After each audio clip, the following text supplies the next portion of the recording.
Holy City Center Radio, episode 48. I am your host, Christian Sanger. So happy to be back here and ready to chat with our guest this week. Today's guest is Brian Itzkowitz. He is the president and CEO of Palmetto Goodwill, whose mission is to offer sustainable employment opportunities and related support services to those in need.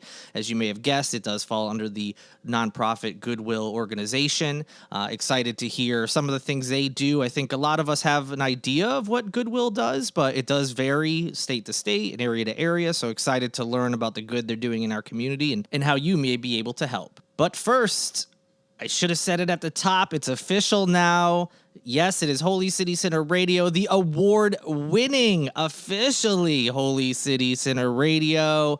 So grateful. Best of Charleston was just incredible. Holy City Center and some associated things won awards this year. And first of all, thank you to all of you who voted or shared it or whatever way you've helped get Holy City Center's name out there, because I know name recognition is also important when it comes to these voting things sometimes.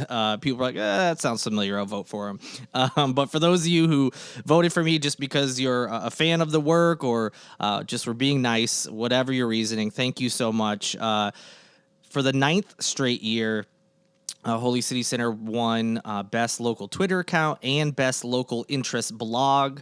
So that's incredible. Almost a decade straight. We'll see if we can do it next year. And that's so cool. And thank you all so much. And, you know, if it was just those two, I still would have been happy. It would have been great to be honored. It always is. But incredibly, 2 more awards came in. As I mentioned, Best Podcast, which is really special to me because it was the first full year of the podcast. So I'm really honored and humbled by that.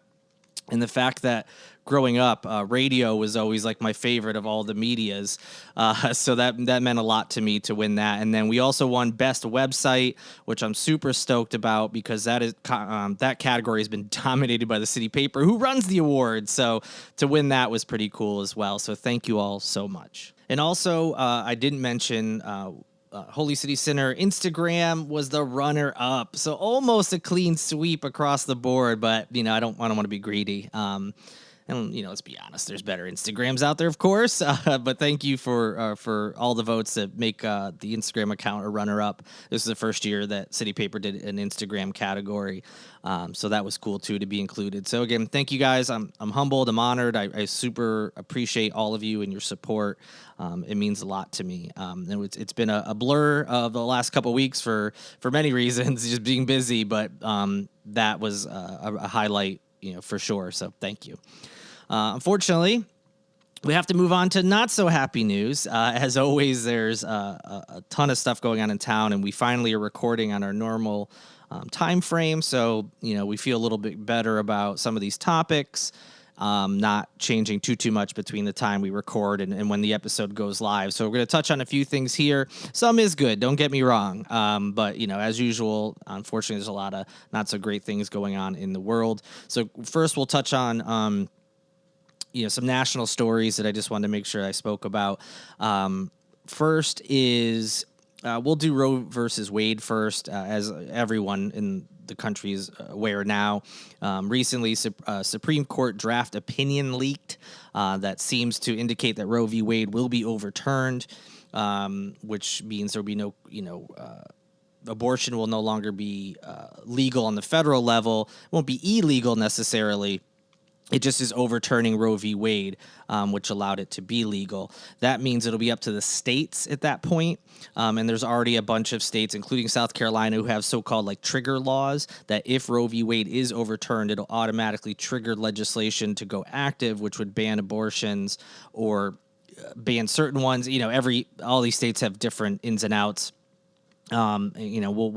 If Roe v. Wade is overturned, which it seems to be, we'll know officially. I think June is when Supreme Court decisions come out. So we'll know officially, and we'll know more of what that means for South Carolinians.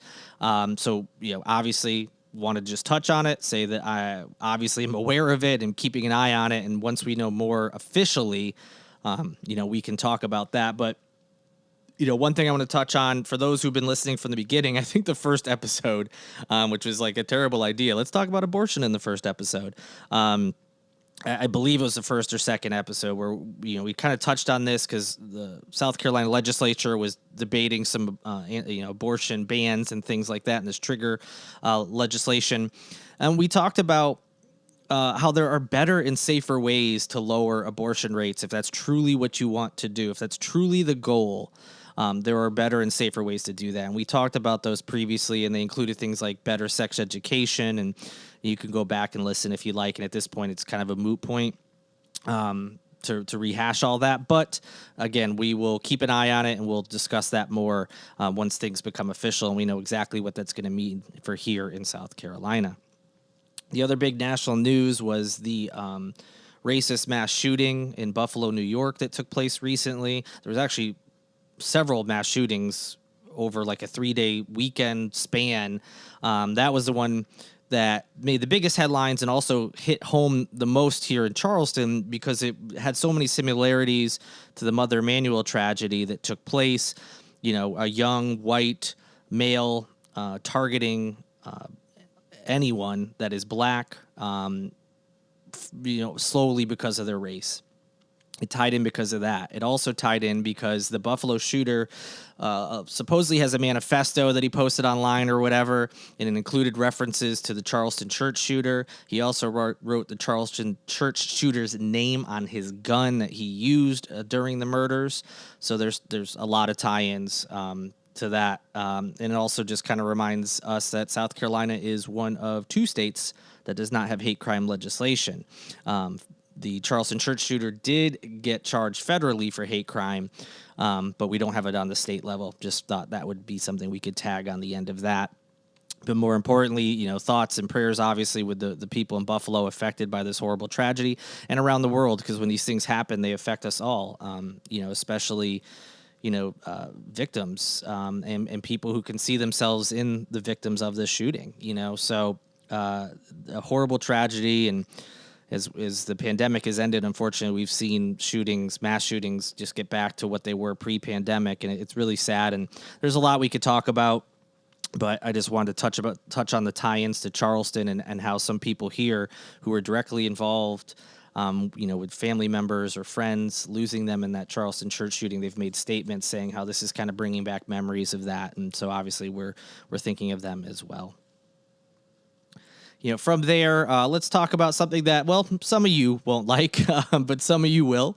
This is always a test. You never know when I bring up Southern Charm, how people are going to react. It's usually one of 2 ways. So, regardless of how you feel, this past Monday, Bravo released a trailer and the official release date for the 8th season of Southern Charm. Can you believe it? We are now 8 seasons in. Thursday, June 23rd at 9 p.m. will be the premiere date for the season. You can see the teaser trailer that Bravo released on my site. So go check that out if you're into the show. It's exactly what you think it's going to be, just another season of drama and fights and boozing and shenanigans, typical for the show.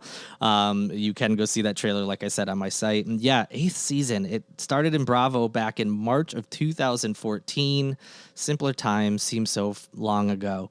If that wasn't enough, one of the cast members, Leva Bonaparte, is getting her own spin-off show, which, by the way, Holy City Sinner was the first to confirm, was greenlit by Bravo. The working title of the show is Southern Charm Levaland. Again, it's a working title. It could change, but according to the network, it's going to follow the lives of a dynamic social group of friends living in Charleston and working together. There's never a dull day in Levaland with the staff at Republic Garden and Lounge and their powerhouse boss, Leva Bonaparte of Southern Charm. Leva owns 4 restaurants on the hottest street in town, and Republic is the crown jewel of her kingdom. Woo! End quote there from Bravo. That's quite the description. So yes, Leva's getting a spinoff show. It's supposedly, and I'm just basing this on what the network says. I've never seen Vanderpump Rules, but apparently it's going to be similar to that, which that show is also a spinoff of another Bravo show. In any event, the show is going to feature employees at Republic as well as Leva, of course, and it's a reality show. It's going to be similar to things you see. They've been officially filming for a couple weeks now. They kicked it off. They did I think it was back in September. They did a a pilot episode, and then Bravo greenlit it, and now now they have however many episodes have been ordered, and they've been recording around town. So, although Southern Charm is wrapped and their new season is finished and ready to come out on TV, you're still going to see camera crews around as they're filming this show. So, something to keep an eye on whether you are interested or not. Another thing that happened recently, South Carolina, and I'm putting this in quotes, celebrated Confederate Memorial Day back on May 10th.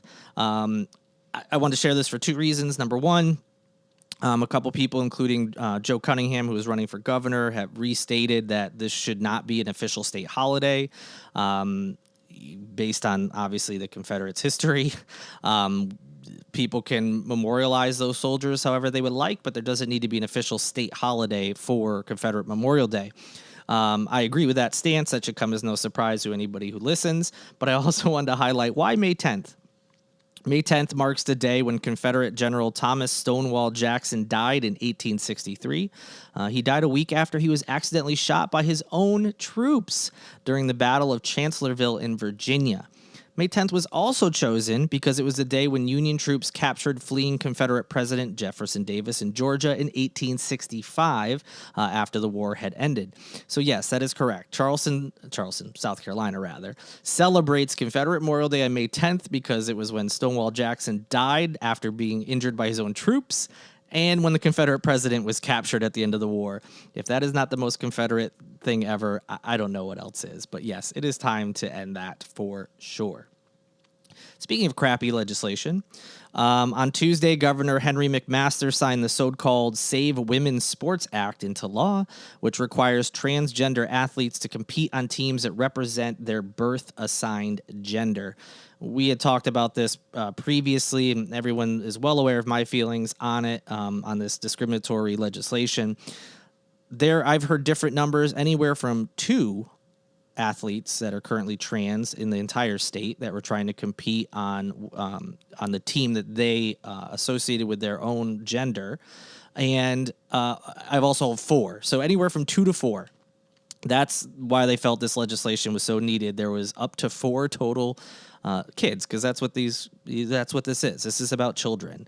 There's 4 total in the state that wanted to participate in the sport they should be allowed to, and based on culture wars and all that stuff, South Carolina decided this was an important thing to do, and they are now no longer allowed to do that. They have to go to their, whatever gender they were assigned at birth. They have to participate in that team regardless.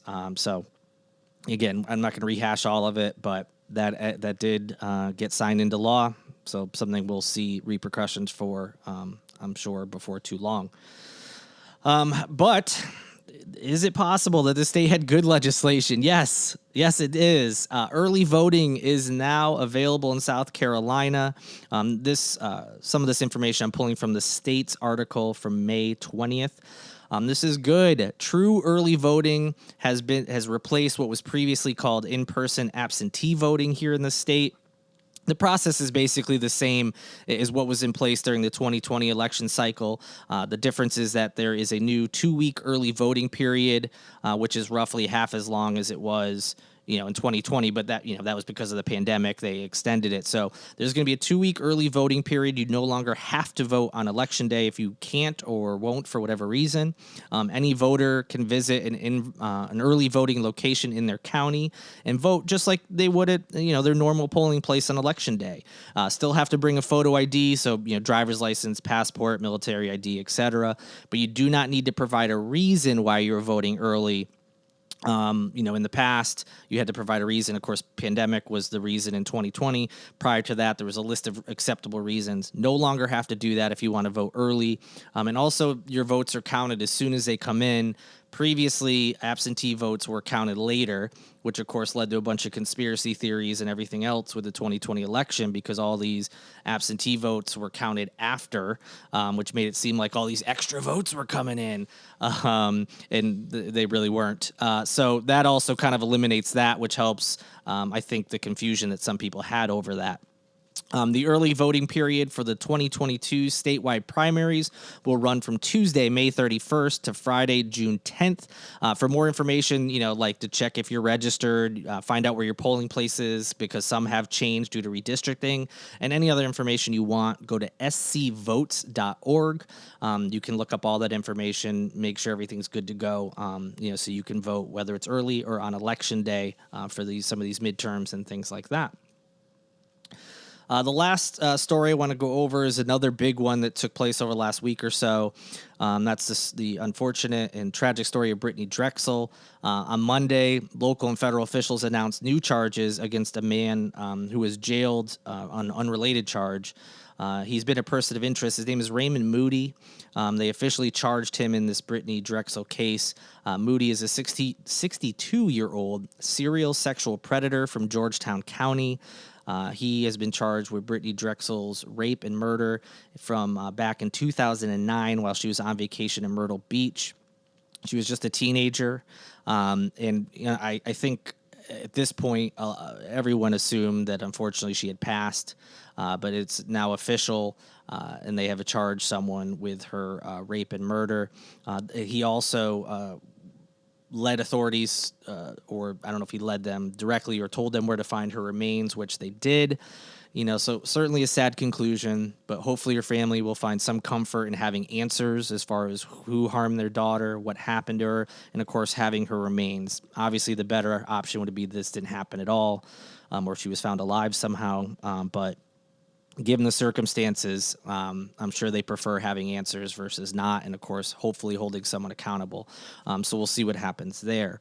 A lesser talked about aspect of this case, which I think is important too. Obviously, Brittanee Drexel's family and getting answers and having someone arrested is incredibly important. But something that only a few outlets have talked about is the case of Timothy Taylor, who was a black man who was publicly tied to this case for several years.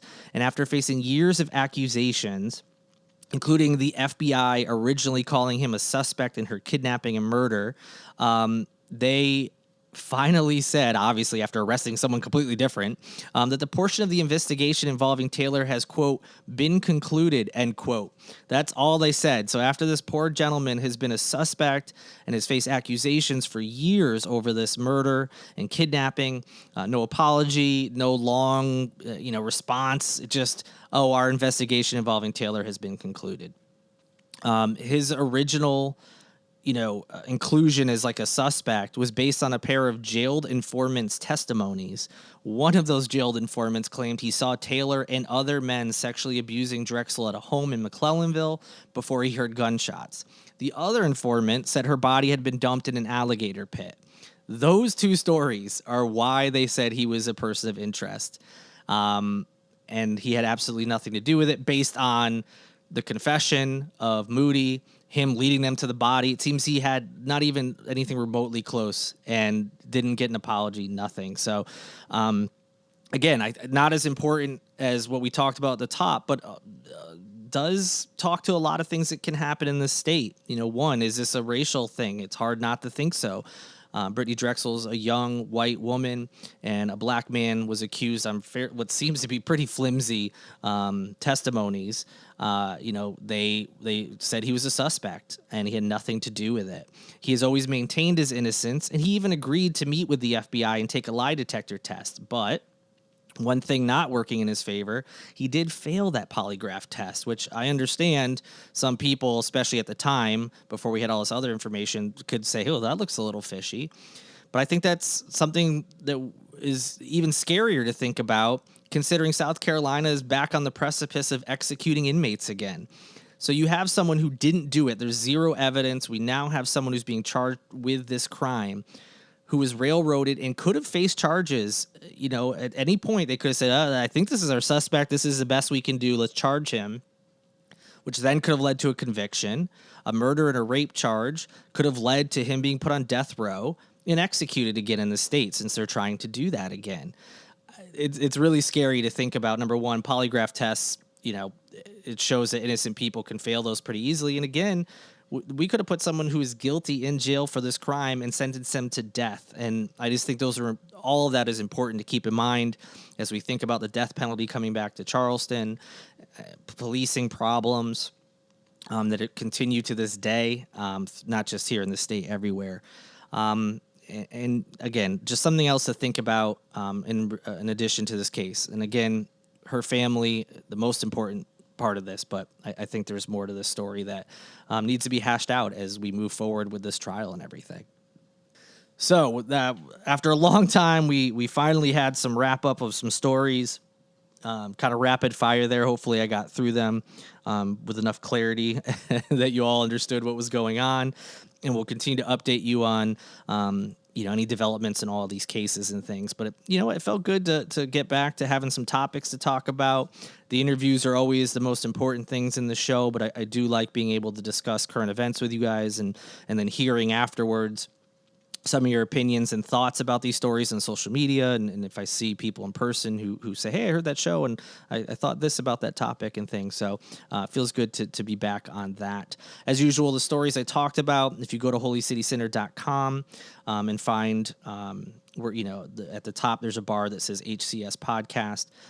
It has all the podcast episodes. Every time an episode is released, put show notes in there. So links to stuff that people in the interview talk about, but also links to all the stories and topics so you can get more information on your own as well. So be sure to check that out. Speaking of the interview, let's not waste any more time. We're going to learn all about Palmetto Goodwill from their CEO and president, Brian Itzkowitz. And I think this was a really good interview. I learned a lot. I think you all will too. When we think of Goodwill, I think a lot of you, just like myself, are like, well, they have the stores. You can buy, clothes that are pretty cheap and some stuff around the house. And I think they employ people with disabilities, or I think that's kind of the extent. People just aren't entirely sure. And Brian talks about trying to have situations like this where they're going to communicate better with the community about what exactly it is that they do, because a lot of folks don't even know. So I think this was a great interview to learn more. And it was pretty impressive. What they do is wide-ranging, and I was pretty surprised to hear about it, and I think you will be too. So without any further ado, here's the interview.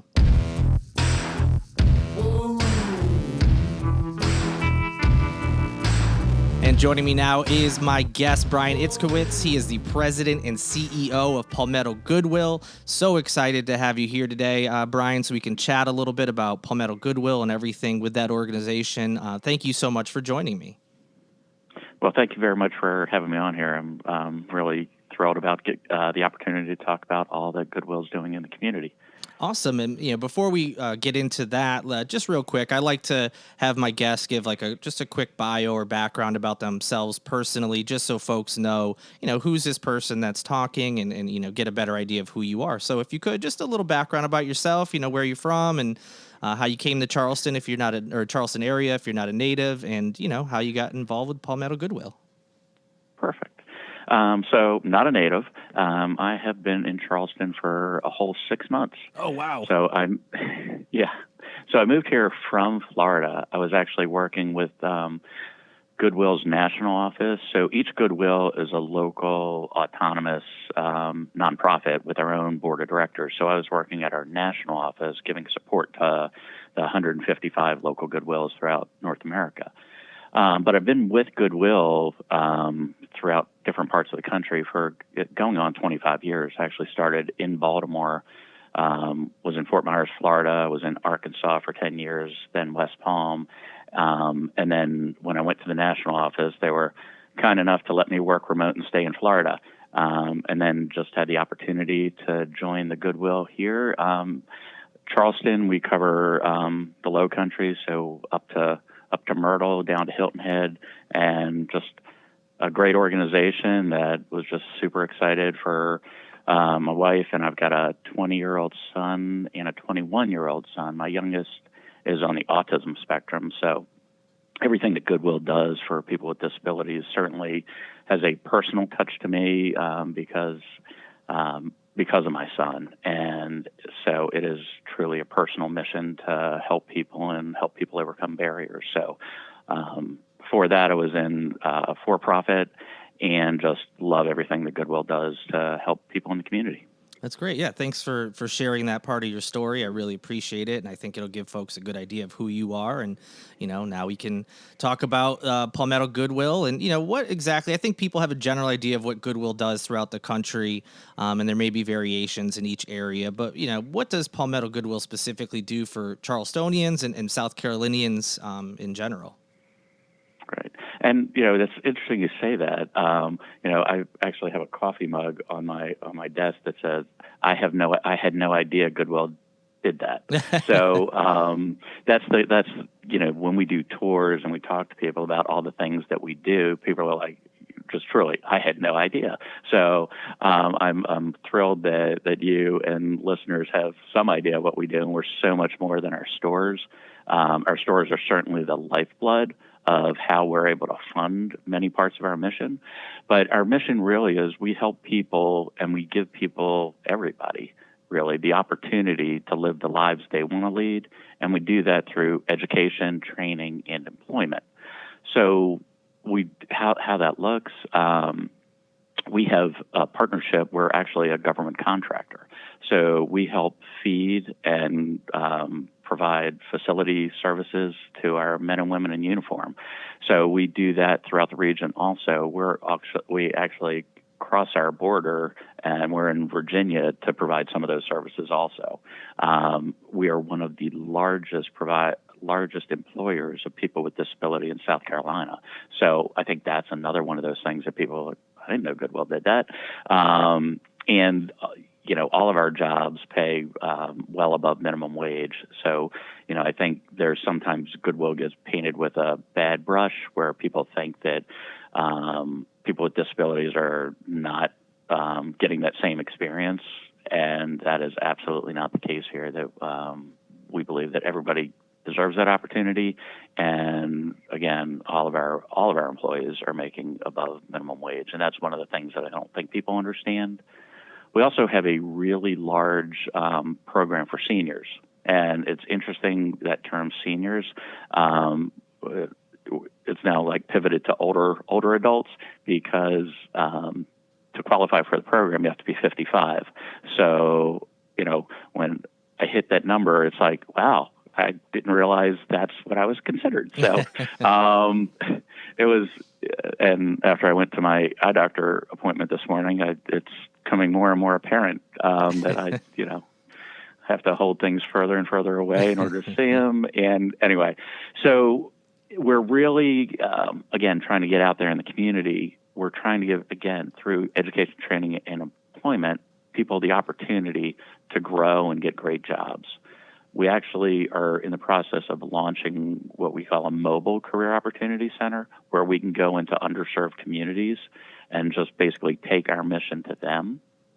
And it's an RV. It's a converted RV that's got computers, Wi-Fi, so we can help train people, help them work on their resume, help them apply for jobs, and help them find jobs that are, what the great thing with technology is that, you might not be in a community that has a lot of opportunities for jobs, but with the equipment and connectivity, you have access to the world's jobs.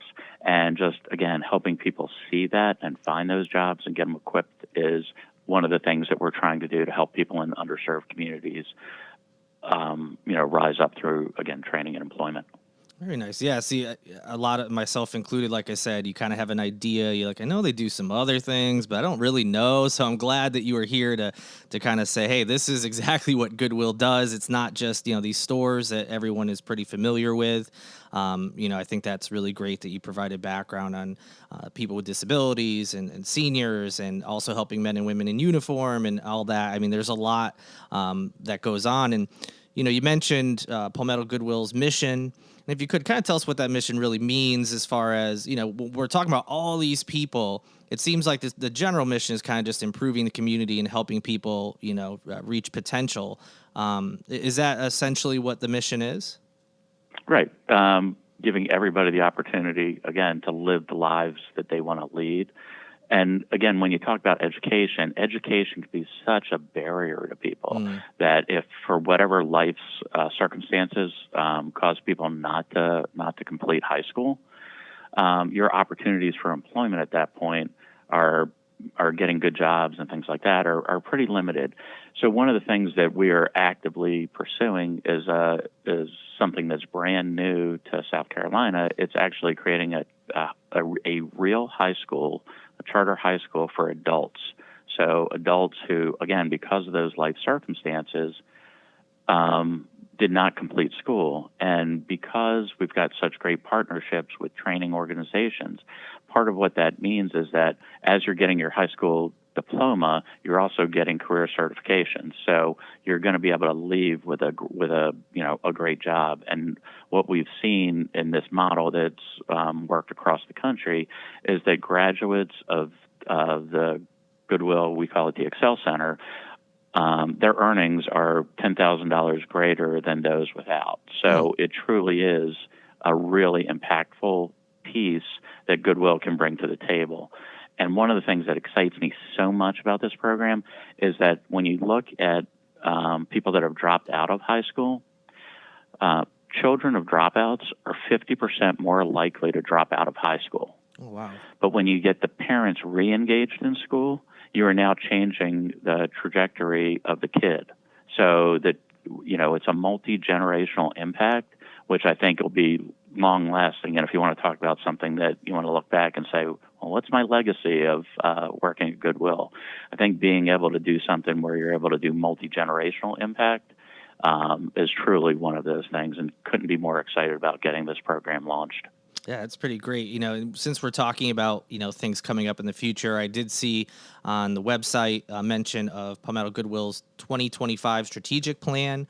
What exactly is that? What's the goal for 2025? And, what else? You mentioned a couple things. Is there anything else you haven't mentioned yet that you want to see in the future? Right. So thanks for bringing that up. So it's 4 pillars, and as I'm going to have to visually do it. No problem. So number one, again, the key to it is employment. So we want to get folks jobs, and the goal is 10,000 people more in employment. So we want to get them skilled up, trained up, and get them jobs that help provide for themselves and for their family. The next one is we want to be innovative. So we want to come up with new programs. So we talked about this Excel school model. That's certainly one. One of the other areas that I'd love for us to get engaged in is returning citizens. So folks that were with the involvement in the criminal justice system, a lot of times those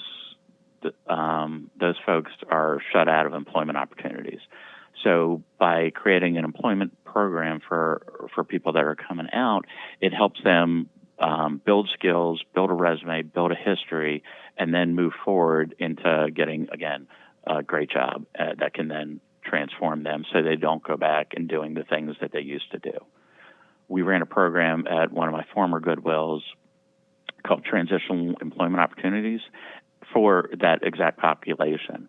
And the recidivism rate, which means people that reoffend and go back, nationally is probably close to 50%. The program that we ran was well under 10%. Wow. So it truly made a difference because, again, employment and education, people just need somebody in their corner. And I think that's one of the biggest things that Goodwill does. It gives people who, for whatever reason, didn't feel like anybody was giving them a second chance or an opportunity, where we stand side by side and help people move forward and overcome those barriers. So super happy about that.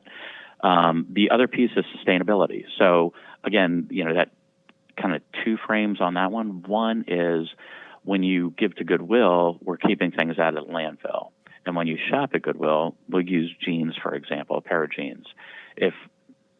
And here's some shocking numbers for you. If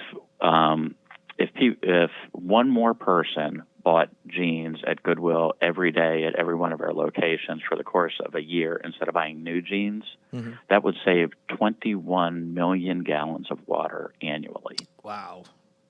Yeah. So, and I don't think people really think about that as far as, as we try to be sustainable and be good citizens of the planet. I think that's another opportunity, is looking at, if we give things another opportunity by, buying the gently used stuff that we sell, and, I'm all for, the economy and buying new and all that. Sure. Yeah, of course. We want to be able to give things a second chance and get as much life out of the product as possible. And by doing that, and shoes do the same thing. Shoes are about, if you use that same number and said one additional pair of shoes sold at each one of our 33 locations, that's about 28 million gallons of water annually that would be saved. So on the sustainability piece, going that way, and then on the sustainability piece of just how we continue in perpetuity, we want to make sure that we're a nonprofit organization. Nonprofit's a tax status, not a business model. We want to make sure that we can continue to invest and reinvest in our program. So, long after I'm gone, Goodwill will continue to serve the community. And even if it's, if you fast forward and think of a future where clothes come out a different way, that we have the wherewithal to sustain this mission and continue to help people rise above. Very nice. And then, the last pillar is communication. So exactly what we're doing right now is just being able to boost Goodwill's message and letting people really know what Goodwill is about throughout the community. So thank you, and, again, really appreciate the opportunity to get out there and share that mission so we can continue to let people know what Goodwill does. And if they know folks that fit into those categories of, I know somebody that's sitting at home and they've got a disability, or they're a veteran struggling, or if they're a senior and they want to get back to the workforce, hey, let me get them connected with Goodwill. I know Goodwill can help. So the more people that know about that, the better the community is. You mentioned it in that, we're talking about the pillars and in our conversation so far, some of the success stories. You mentioned some numbers and things. Are there any other success stories that, you've seen come to life since you've been working with either Palmetto Goodwill or Goodwill in general, besides, some of the numbers you mentioned before? Yeah, and that's why I do it, because it's the people. And when you get to see somebody who comes in, and I could go on for my 25 years and just tell you from each one of the places I've been a success story. But the most recent one that I can think of is a gentleman named Calvin. He's a former veteran, was in Afghanistan, Kosovo, served our country and served it well, and then came back and had a really hard time plugging in and finding something that was really going to sustain him, make him happy. He was facing homelessness, and he found out about Goodwill and connected. We've got a program that we call the Palmetto Warrior Connection, and that's just Goodwill's veterans program. So he came to us. We helped him figure out his finances, and not just a Band-Aid, because, if you said, okay, here's a way that you can cover your rent, great, but then are you going to be back next month? And, Right. When you start having those conversations, well, how do you figure out, how do you move forward? So one of the things that he wanted to do and had always wanted to do was become a CDL driver. And he had done some of that stuff before, but just never had the confidence to move forward with it. So we helped him with a CDL, helped him get the confidence to go out and just do it. And, now he's an over-the-road driver. He's providing for his family. He's got a soon-to-be daughter coming, and he's got bigger plans. I mean, he actually spoke a couple times, and I've just listening to his story. What he wants to do now is now that he's a driver, he now wants to actually go out and buy a couple trucks, start his own trucking company, and get out of the truck, and then, so he can manage and lead. And it's just so inspiring to just sit there and listen to him. And it's like somebody who didn't know where to go and what his next steps were going to be, and just feeling the weight of the world, to someone who's like, I got a plan, here's where I'm going. And to tell you how confident and happy he was with Goodwill, his wife is now here getting training. Oh, that's incredible. What a great story. And you said, I'm sure you've seen that all over in your 25 years. Yeah, and it just warms my heart every time I talk about him, or, I've got stories that people that I've seen their lives change because of the Excel School Center. It's just fantastic. That's awesome. And so we're talking about the good things that Palmetto Goodwill does in the community, the success stories.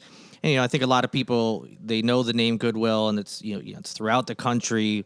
But just because you all have a lot of locations doesn't mean you don't have your own challenges or issues that you're currently facing. Are there any, whether it's pandemic related or not, everything seemed to be affected by that. But what are some of the most important issues facing your organization, and, what plans are in place or being developed to try to address those? Right. So, we're not unlike any other, whether it's a for-profit or non-profit, the struggle for talent is out there. So, talent in our stores, talent in our organization. So, one of the things that I'm super, super proud of that we've done in just my short tenure here is we've updated our core values. So everybody in the organization understands those core values and really pushing culture.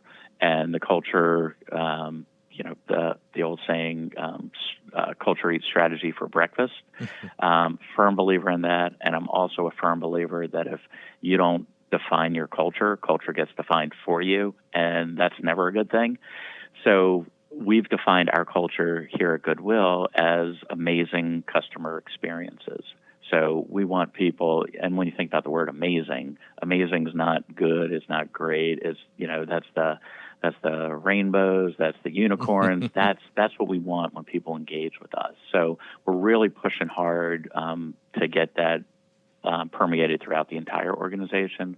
And when we talk about the customers, it's not just customers in our stores. So it's the people that donate to us, our donors. It is the people that are in our stores. It's the people that come to us for services, so through the veterans programs or the older workers or people with disabilities. And then it's all our partners. So we, both in the strategic plan and our core values, you'll find collaboration in there as a huge key tenet of that. So we don't believe that we should or could do this alone. So we believe in partners. When you look at, we can train people up all day long, but if we don't have employers at the end of the day that are looking at our folks and saying, these are great people, they're really going to help me solve my need, we've missed the boat. And then last but certainly not least is our own team members. So, I look at my role, and my job is to remove barriers for everybody that works in this organization.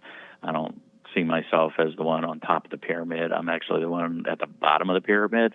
So my job is to make sure everybody's got the tools they need in order to deliver that amazing. So with that culture and values piece, just trying to drive that throughout. So, I think that breeds a good work environment, so you can get more people onboarded. And then once they come in, having our own employees experience that mission. So I've got an assistant manager in one of our stores who said, when I was out there, said she wants to be a CDL driver. And it's like, well, that's really cool. Let's get you connected and get you on that path. And someone might look and it's like, man, that's crazy. You're taking somebody on your management team and you're actively encouraging them to leave. And Right. It's like, we want people to grow. And if that's what their dream is, then we should help people achieve their dreams. And I think what that does is twofold. One, it opens up a spot where somebody can grow in our own internal organization to become an assistant manager. And then for her, when she's out there and she's on the road and talking about her story, she's like, I can't believe Goodwill really helped me achieve my dream. So I think by doing that, we can build a pipe that people are going to like, well, I'm not where I want to be, but I can come to Goodwill and Goodwill will get me there.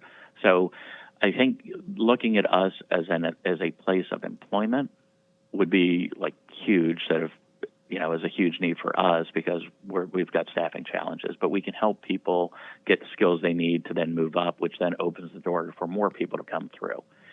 Along those lines, we need people to keep giving us the stuff you used to love and donating to Goodwill so we can keep funding the mission and doing more training. And then, again, spreading the word.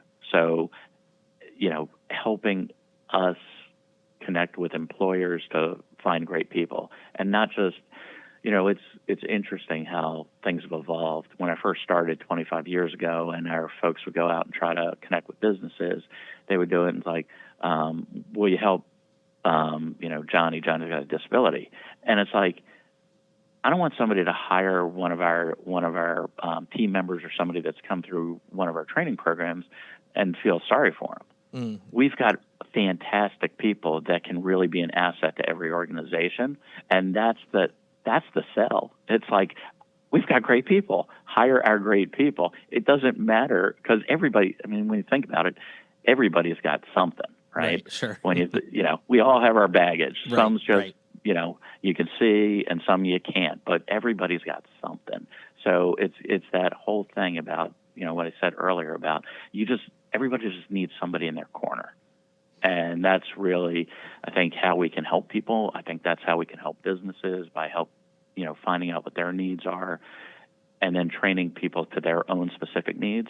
So, pick Nucor Steel, for instance. If they're looking for folks, we can train them on the soft skills, and then partnering with, that specific employer, they can train them for what they need exactly. Give you a quick story. When I was in Arkansas, the state had this really big push on welders that, we need 15,000 welders. We got to get everybody trained for welding. And I sat on the state workforce board, and one of the guys that was on that board with me, he actually worked for a place that hired welders.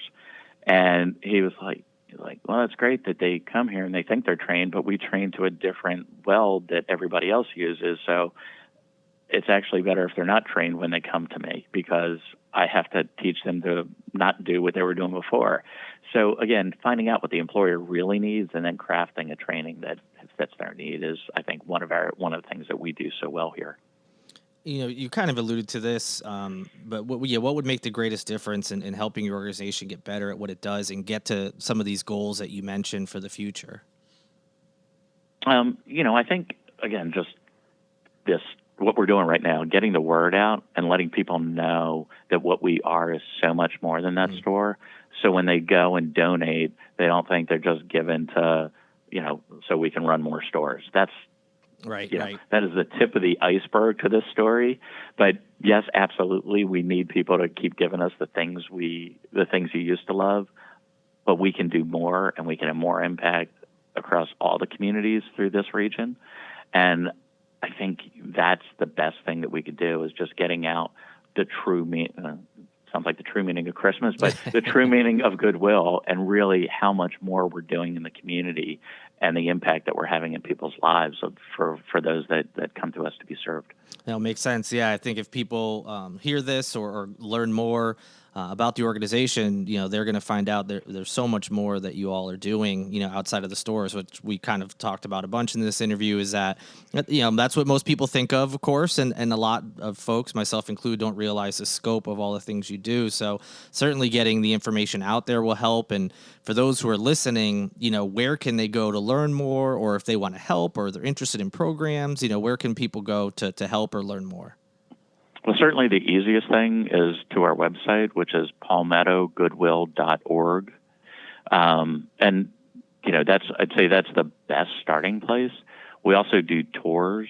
So if someone's like, yeah, I'd like to see that in action, we're happy to do that too. At our camp, we've got a campus in North Charleston, and that's where I'm headquartered. And here, we've got, we have the store piece, but we also have our Career Opportunity Center, our Veterans Program, our senior programs, all housed out of here. So, just show up on our doorstep. We'll figure out which way to go. And before I let you go, is there anything that we didn't talk about, or you thought about while we're talking, that you want to share that we just didn't get to at this point? Anything that we missed that you think is important? I would just reiterate, I try to, and it's mainly for me because I can't remember anything anymore. But I like things that are the simpler, the better. So when you think about Goodwill, and as people are like, well, what did Brian say when he was talking to Christian? The keys is that we're able to help people change their lives, and we do that through education, training, and employment. And if that was the single message that I could get out there. I think we'd be better off is that just we educate, we train, and employ. All right. Well, I thank you so much for taking the time to talk about yourself as well as Palmetto Goodwill. I certainly learned a lot, and I'm sure my listeners did as well. We'll include a link to the website in the show notes so people can go learn more or help in any way they can. And again, Brian, thank you so much for joining me. I really appreciate it. Oh, it's truly my pleasure. Thank you very much. And that is it. Thank you again to Brian Itzkowitz for stopping by and chatting with us today, President and CEO of Palmetto Goodwill. Check the show notes where you can go learn more. I appreciate him stopping by today to talk with us. Episode 48 is in the books. Thank you all so much for listening. And again, for voting in Best of Charleston. I really appreciate it. And also thank you to my producer, Lindsay Marie Collins, not just for producing this show, but all 48 episodes. And obviously she deserves a big thank you for winning the award as well.